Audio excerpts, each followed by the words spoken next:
오늘 본문은 작년 하반기 종강 예배 바로 다음 구절부터 함께 묵상한 것입니다. 작년 하반기 종강 예배 말씀을 기억하시는 분이 계신다면 만나보고 싶습니다. 대부분 너무나 요즘 말씀이 많으니까 기억 못하셔도 상관없습니다. 기억하는 게 좀 더 이상합니다. 작년 하반기 종강 예배의 말씀은 기름 부음 받은 자라는 제목으로 함께 말씀을 나누었습니다. 사울의 극심한 다윗을 향한 살해 위협을 피해서 다윗은 어느 곳으로 피할지 그가 생각한 끝에 그의 증조모에 고향되어졌던 모압 땅으로 몸을 숨기게 되지요. 그곳에서 아마 오랫동안 머물게 된 것 같습니다. 그러나 하나님은 그것을 기뻐하지 않으셨습니다. 하나님은 다윗에게 유다 땅으로 들어가라라고 그렇게 명령을 내리십니다. 다윗은 불순종하지 않고 주님의 말씀을 듣고 순종합니다. 그래서 그가 몸을 숨긴 곳은 바로 헤렛 수풀이라는 곳이었습니다. 헤렛 수풀은 블레셋과 유다 땅 경계선에 있는 국경의 근처에 있는 그런 은신처가 되겠습니다. 그러니 유다 땅 깊숙한 곳으로는 갈 수 없겠고 변경 쪽에 몸을 숨기고 있었던 것이지요. 들어오라 그러니까 안 들어올 수는 없고 경계선 조금 이렇게 들어와 가지고 그렇게 몸을 숨기고 있었던 것입니다. 그런데 그곳 헤렛 수풀로부터 약 13km 떨어진 유다 땅 그일라라는 곳에서 블레셋이 침략이 있게 됩니다. 블레셋이 그일라를 침략해서 타작마당을 탈취했다라는 그런 소식을 듣게 되는 것이지요. 이때 다윗이 아마 큰 흥분과 분노 속에 있었으리라 생각합니다. 그래서 하나님께 묻고 그러고 말미암아 다윗이 행동을 개시합니다. 그 유명한 구절이 우리가 지난 종강 예배 때 우리가 함께 읽었던 말씀인데요. 사무엘상 23장 2절의 말씀 제가 읽어보겠습니다. 여호와께 물었습니다. 제가 가서 저 블레셋 사람들을 쳐도 되겠습니까? 여호와께서 다윗에게 대답하셨습니다. 가서 블레셋 사람들을 치고 그일라를 구해 주어라. 이것이 바로 하나님께서 왜 다윗에게 모압 땅에 있지 말고 유다 땅으로 들어오라라고 말했던 구체적인 이유가 됩니다. 곧 하나님으로부터 기름 부음 받은 자라는 것은 어떤 예식적인 세레모니를 한 것이 아닙니다. 그것은 분명한 본질이 있습니다. 기름 부음 받은 자의 진정한 본질이란 하나님의 언약의 땅을 지키는 것입니다. 그리고 하나님의 언약의 백성을 지키는 것이죠. 형식에 있지 않고 이름표에 있지 않습니다. 분명히 다윗이 기름 부음 받은 자이기에 그는 모압 땅에 있으면 안 됩니다. 아무리 죽음의 위기가 있다 할지라도 그는 하나님의 약속의 땅 유다 땅에 있어야 했고, 유다 땅에 있다라고 하는 것은 정적인 머무름을 이야기하지 않습니다. 하나님의 백성을 지키는 것이고 그 땅을 지키는 것이 지금 다윗에게 부여되어진 분명한 책임이며 주님의 명령이라고 말할 수 있는 것이지요. 사랑하는 여러분이요, 저는 여러분들이 다 기름 부음 받은 자라고 저는 확신합니다. 옆 사람들에게 한번 축복하시기 바랍니다. 오늘 영상으로 예배 드리신 분은 그냥 허공을 향해서 축복하시기 바랍니다. 당신은 기름 부음 받은 사람입니다. 네, 그리고 또 한번 축복할까요? 우리는 기름 부음 받은 공동체입니다. 아멘. 우리가 기름 부음 받은 자이며 우리가 기름 부음 받은 공동체라는 것은 추상적인 어떤 신학적인 어떤 상념이나 관념이 아닙니다. 그것은 하나님께서 우리에게 주신 언약의 백성을 지켜야 된다라는 사명감이며 하나님께서 우리에게 주신 언약의 땅, 하나님의 영토를 우리가 수보하고 그것을 지켜가야 한다라는 막중한 하나님의 부탁이기도 합니다. 자, 2021년 우리들에게 보이지 않는 땅의 상실, 보이지 않는 영혼의 상실들을 우리가 급격한 흥분과 분노로, 의로운 분노로 여기고 주님의 말씀을 따라 우리가 그것을 다시 획득하고 다시 회복시키는 우리 모두가 되어지길 원합니다. 할렐루야. 그런 일이 일어날 것을 주의 이름으로 선포합니다. 그러나 이 일은 결코 쉬운 일이 아닙니다. 당연하지요. 그래서 다윗과 함께 했던 사람들은 이 일을 만류했습니다. 다음 구절을 한번 볼까요? 23장 3절의 말씀입니다. 제가 읽어봅니다. 그러나 다윗의 부하들은 여기 유다에서도 이렇게 두려워하며 살고 있는데 그일라까지 가서 블레셋 군대를 친다고요? 하며 반대했습니다. 여기서 다윗의 부하들의 말은 사실상 비정상적인 말이 아니고요, 지극히 상식적인 생각이고 판단이고, 아니 어쩌면 지금 여러분들의 가정에서, 여러분들의 일터에서, 여러분들의 삶의 자리 속에서 수도 없이 듣고 있는 소리라고 말할 수 있겠습니다. 세상의 일반적인 상식과 이성적인 판단은 대체로 다 이러합니다. 지금 부하들이 잘못된 말을 하고 있는 것 아닙니다. 그러나 사랑하는 여러분, 기름 부음 받은 자의 사고와 기름 부음 받은 자의 삶의 방식은 세상과 똑같은 또 상식적이며 이성적인 어떤 그런 규범의 방식만을 쫓는다라고 말할 수 없는 것이죠. 동의하십니까? 네, 동의해야 합니다. 그래서 다윗은 상식을 거부하거나 이성을 반대하는 것 결코 아니겠지만, 그러나 상식과 이성대로만 살아가는 평범한 세속인이 아니었다라는 사실입니다. 그는 기름 부음 받은 자였지 단순한 세속인이 아니다라는 것입니다. 어찌 저와 여러분들이겠습니까? 여기 있는 저와 여러분들도 이 세속의 시대와 세속의 땅을 살아가지만 단연코 본질이 다른 하나님의 기름 부음 받은 자들인 줄로 믿습니다.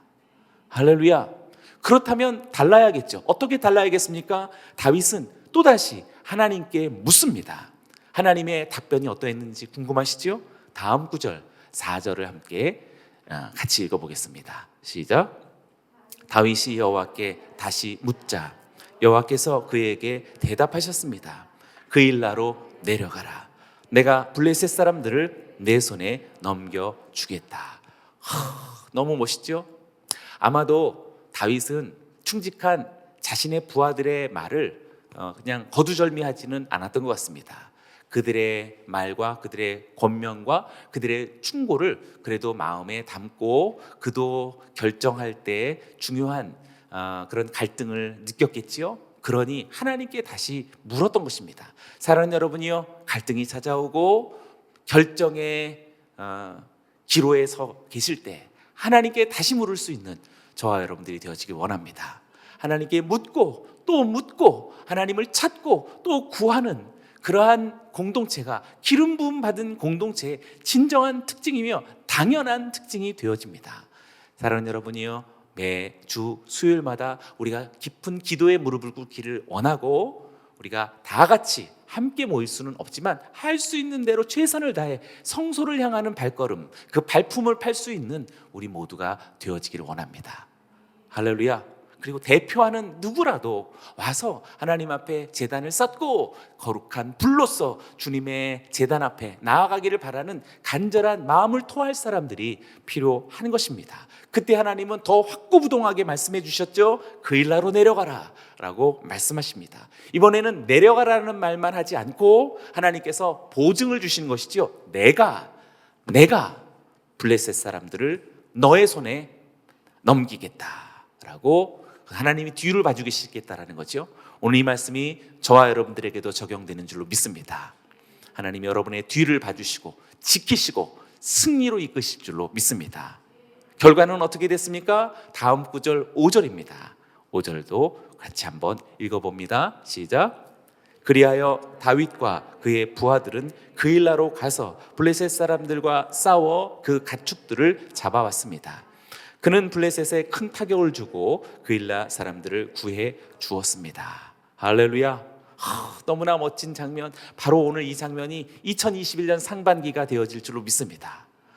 저와 여러분들이 정말 고통받고 있는 그일라의 백성과 하나님의 자녀들을 우리가 구해주고, 그리고 그곳을 괴롭히는 블레셋을 응징하는, 어둠의 세력을 응징하는 우리 모두가 우리에게 부여되어진 막중한 시대적인 사명이고 영적인 하나님의 부르심인 줄로 믿습니다. 하나님께 뜻을 묻는 기도가 살아있고 하나님의 응답으로서의 말씀이 나타나고, 그리고 바로 그 말씀의 결과로서 구원이 역사하는 바로 그곳이 기름 부으심이 있는 곳이고, 바로 그곳이 다윗과 함께하는 하나님의 약속의 터전이고, 다윗의 사람들이고, 바로 우리가 소망하는 다윗의 장막이라고 저는 믿습니다. 블레셋을 이기는 관건은 하나님의 개입이며 하나님의 역사입니다. 그리고 그 분명한 단초이며 그 원인이며 결과가 하나님의 사람 다윗입니다. 여기 우리 사랑하는 남양주 캠퍼스의 우리 모든 성도들도 다윗의 장막을 내가 일으키리라 주님께서 약속하셨으니, 여기 있는 저와 여러분들도 모두 기름 부음 받은 다윗이요, 우리 모든 공동체와 모든 순들도 기름 부음 받은 주님의 공동체, 주님의 장막인 줄로 믿습니다. 할렐루야. 오늘 여기서 그냥 마쳐도 되겠는데 오늘 본문 들어오지도 않았는데요. 그리고 이제 오늘 본문으로 들어오는 것입니다. 그 중에서 7절과 8절만 제가 다시 한번 읽어봅니다. 다윗이 그일라로 갔다라는 소식을 전해 듣고 사울이 말했습니다. 하나님께서 다윗을 내 손에 넘겨주셨구나. 스스로 문과 빗장이 있는 성으로 들어갔으니 이제 그는 도간에 든 쥐다. 그러고 나서 사울은 출전하기 위해 모든 군대를 불러 모았습니다. 그일라로 내려가 다윗과 그의 부하들을 사로잡기 위해서였습니다. 사울은 다윗이 그일라에 있다라는 소식을 듣고 곧장 군대를 소집합니다. 중요한 것은요, 지금 이러한 사실을 들었을 때 사울은 하나님의 음성으로 들었다라는 것입니다. 그러니 사랑하는 여러분, 우리가 살아가는 이 진실과 이 신앙이 얼마나 진실과 거짓이 구별하기 어려운지 우리가 두려워해야 하겠습니다. 분명히 사울이 이야기하죠. 하나님께서 다윗을 내 손에 넘겨주셨구나라고 주체를 하나님이라고 부르고 있습니다. 우리도 어쩌면요, 많은 사람들이 다 하나님으로서, 하나님에 의해서, 또 하나님을 위해서라고 수도 없이 말할 것입니다. 그러나 우리 중에 어떤 사람은 사울이겠고 어떤 사람은 다윗일 수도 있지 않겠습니까? 바라고 간절히 바라건대 우리 모두가 그렇게 스스로도 알지 못하고 스스로도 왜곡되어진, 그리고 이미 어떻게 할 수 없는 너무 먼 지경까지 그렇게 뻗어나가는 그러한 사울이 되지 않고 정말 하나님의 기름 부음 받은 다윗이 되어지기를 원합니다. 사울은 다윗을 죽이기 위해 군대를 소집하고 있습니다. 이스라엘 왕으로서의 사울은 블레셋으로부터 그일라의 백성들이 침공을 받아서 공포에 휩싸였을 때, 그리고 타작마당과 땅을 빼앗겼을 때 그는 어디에 있는지 아무런 정보도 그리고 어떤 소식도 들려오지 않았었습니다. 그런데 다윗을 잡기 위해서는 즉각 군대를 소집하고 있는 엉터리 같은 모습을 보여주고 있지요. 누구를 잡는 겁니까? 블레셋을 잡아야지. 왜 다윗을 잡으려고 모든 에너지, 모든 인생, 모든 그 자신의 꿈과 인생을 다 소모하고 있습니까? 어쩌면 우리 모두가 그럴 수도 있겠습니다. 하나님의 정작 하시려는 그 일에는 우리가 침묵하고 있다가 정작 자기 자신이 몰두하고 있는, 하나님이 원하지도 않는 일에 우리의 모든 전 인생을 쏟아붓고 있는 것이죠. 엉뚱한 사울 같은 그런 행적이 아닐 수 없습니다. 그런데 중요한 것은요, 지금 사울이 문제가 아닙니다. 오늘 본문은 사울을 이야기하는 것이 아니고요, 그일라 사람들입니다.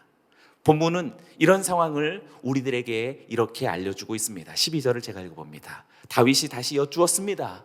그일라 성 사람들이 정말로 저와 제 부하들을 사울에게 넘겨주겠습니까? 그러자 여호와께서 말씀하셨습니다. 그들이 넘겨줄 것이다. 지금 푸른색과 붉은색을 대비시켰는데요. 자, 중요한 것은 지금 그일라 이야기입니다. 방금 전 제가 짧게 지난 종강 예배 때의 말씀 그일라의 이야기를 요약했지요. 그일라 사람들이 어떤 사람들이었습니까? 다윗을 통해서 블레셋으로부터 구원을 받고 그리고 땅을 다시 회복했던, 정말 은혜를 입었던 바로 그런 백성들 아니겠습니까? 그것도 지금 여건이 넉넉한 무장한 군대로서의 다윗이 아니라 사실상 도피자로서, 어떻게 보면 용모도 제대로 갖추지 못한 정말 너무나 알거지 같은 그런 사람들로부터 전쟁을 벌여서 그일라를 구원했던 정말 너무나 멋진 그런 독립군과도 같은 그런 사람들이었다라고 말할 수 있습니다. 그런데 하나님께서는 다윗에게 바로 그 그일랏 사람들이 다윗을 배신하고 다윗을 사울 왕에게 팔아넘길 것이다라고 알려주고 계신 것입니다. 인간의 배신이 지금 여기서 나타나고 있습니다. 하나님은 어쩌면 2021년을 시작하면서 우리들에게 배신을 예고하고 있다라고 저는 생각합니다. 배신을 예고하고 있습니다.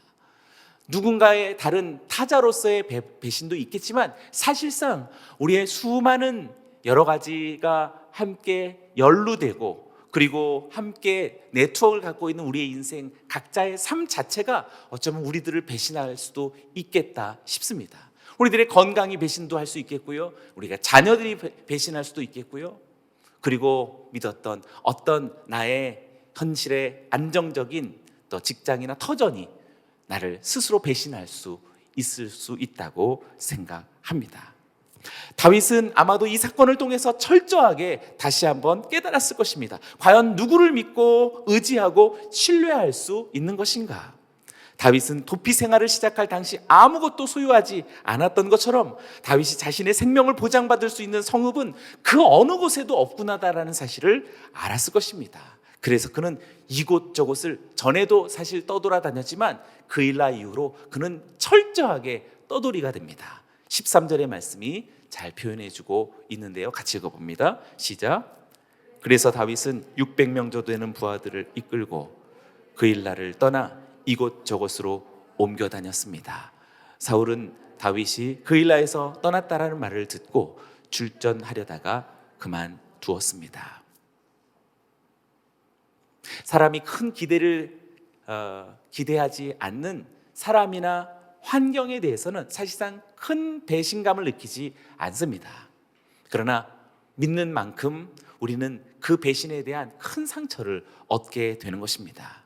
믿었던 만큼에 대한 배신감의 그 강도는 더 깊어지는 것이라고 말할 수 있지요.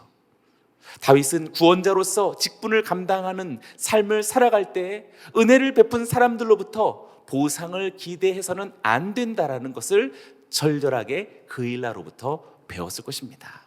그리고 하나님은 그것을 배우도록 지금 이 사건 속에 개입하셨던 것이라고 생각합니다. 2021년 아직 끝나지 않은 코로나의 시대 속에, 그리고 우리가 이제 준비해야 할 포스트 코로나의 시대 속에 하나님의 교회와 성도들의 삶 속에 우리는 무엇을 준비해야 될까요? 그것은 배신에 대한 상처받지 않을 준비, 그것이라고 확신합니다. 상황이 허락하지 않더라도 하나님 앞에서 직분을 감당해야 하며, 그 상급은 마찬가지로 상황이 주는 것이 아니라 하나님께서 갚아주신다라는 것을 다윗 자신이 깨달았던 것입니다. 그일랏 사람들이 다윗의 땀방울에 대해서 갚아주지 않았을지라도 하나님은 그것을 기억하고 계신다라고 하는 그 확신이 다윗이 가질 수 있는 참되고 본질적인 보상이다라는 사실입니다. 할렐루야.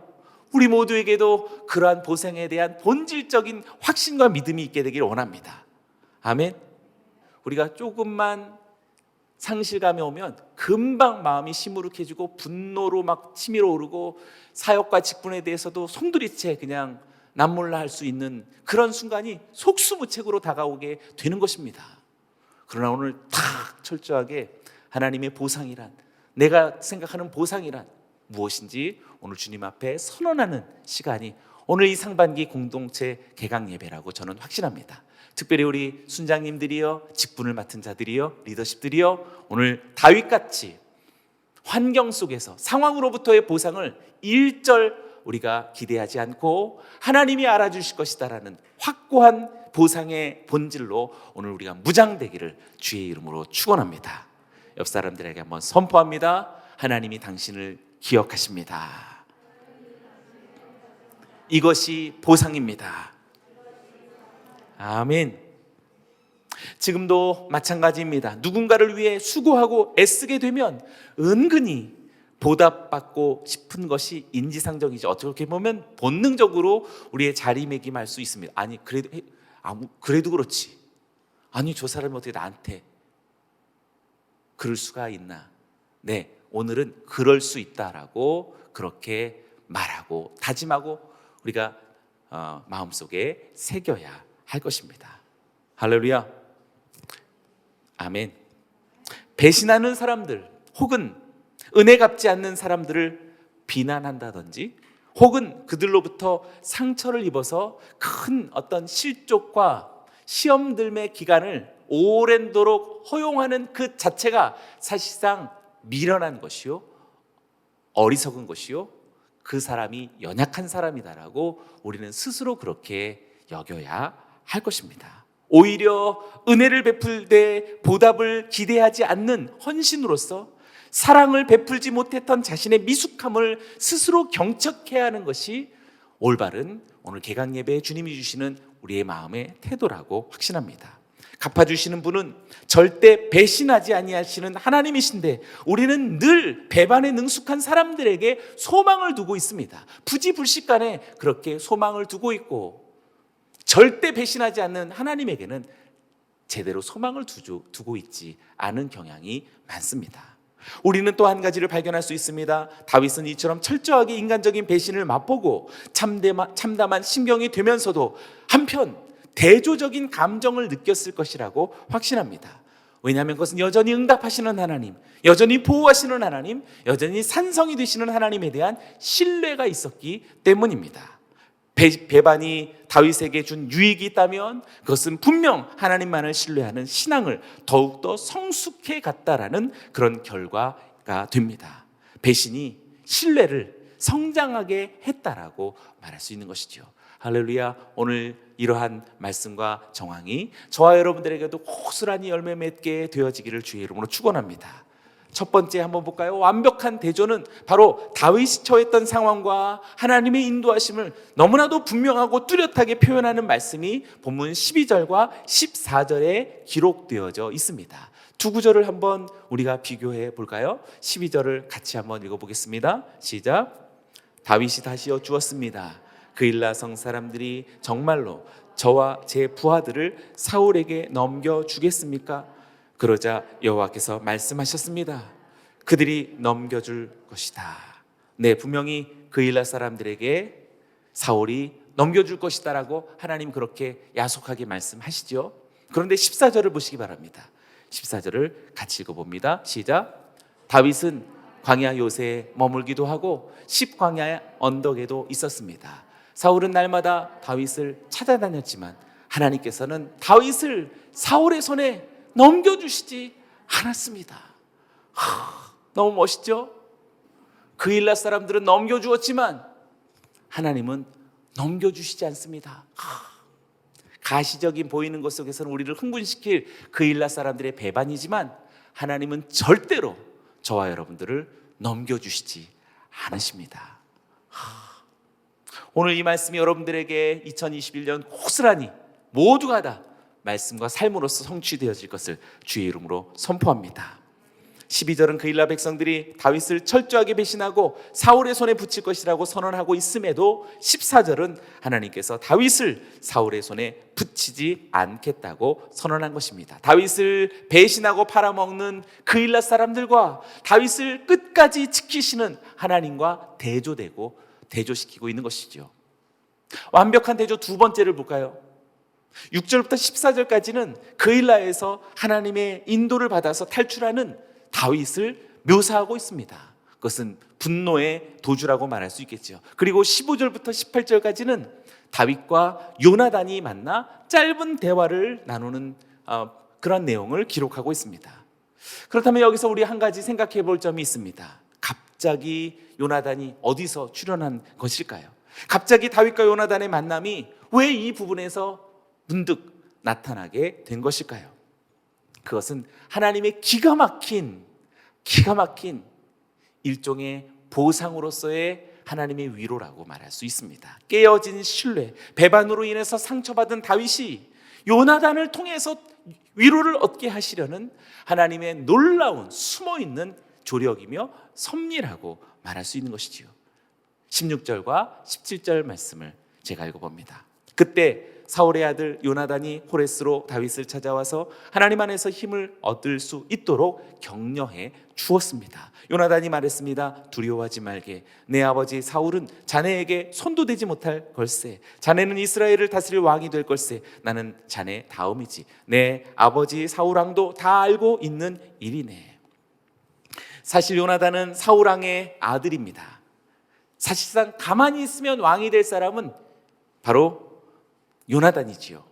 어쩌면 인간적으로 볼 때 다윗을 가장 먼저 잡아 죽이려고 혈안이 되어야 할 사람이 누구일까요? 네, 요나단이라고 말할 수 있습니다.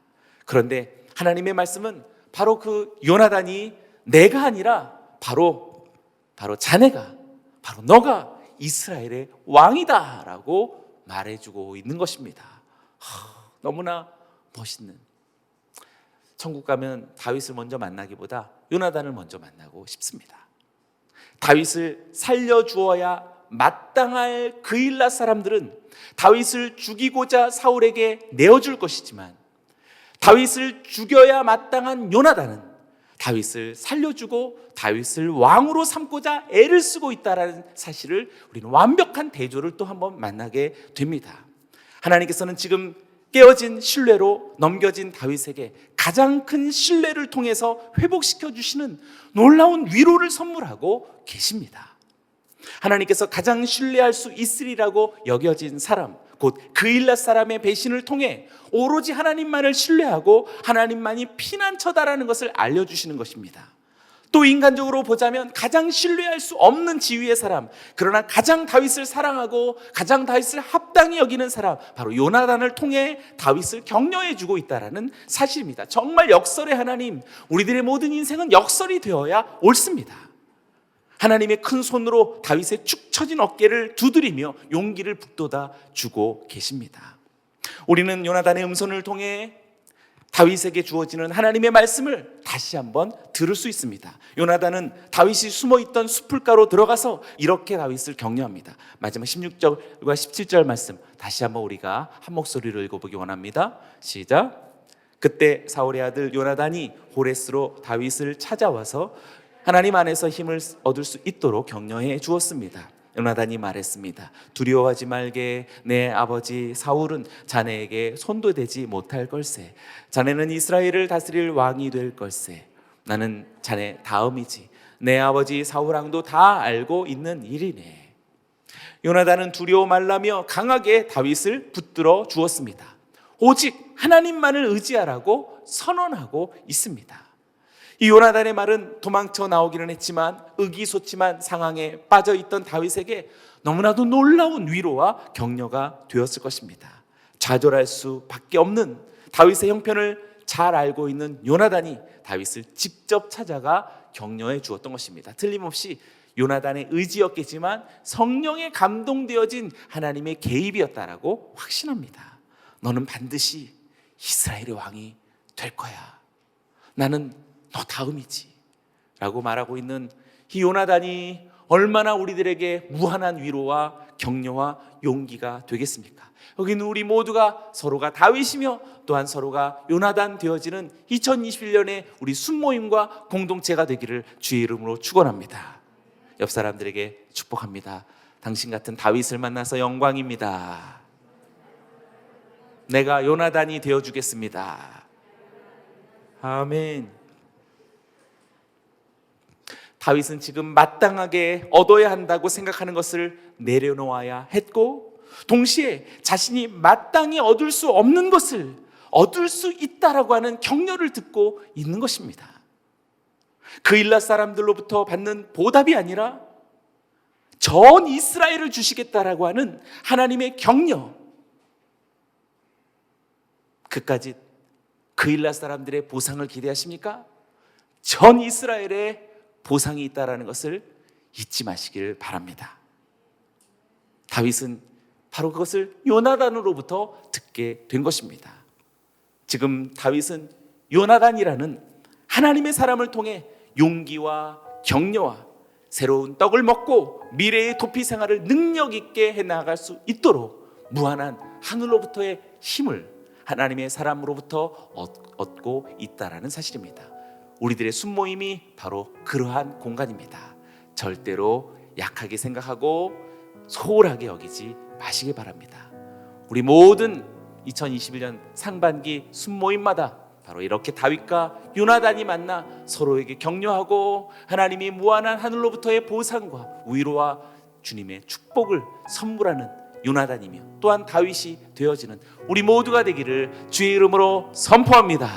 할렐루야. 우리 하나님께 영광의 박수를 올려드립니다. 네.